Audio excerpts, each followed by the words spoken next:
یه لایحه ببر تو مجلس، بگو هر کی تو فضای مجازی دست از پا خطا کنه به عظما چپ بگه خبر مبری از زیر عبای ولایت رو کنه چپاقشو چاق میکنیم.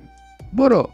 عالیه، قربون منویاتت برم عظما، طول عمرتو قربون. من رفتم.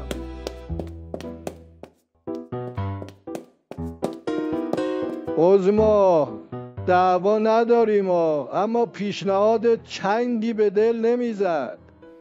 چرا اینطوری شدی تو؟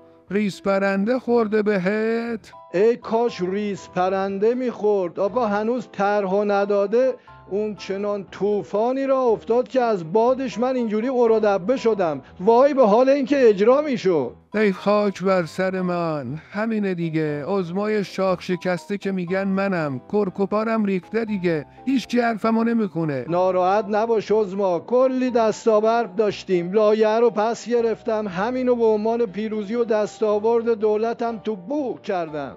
مگه خودت لایحه رو نداده بودی؟ چرا؟ طرح خودتو پس گرفتی بعد اسمشو گذاشتی دستاورد؟ حالت خوبه؟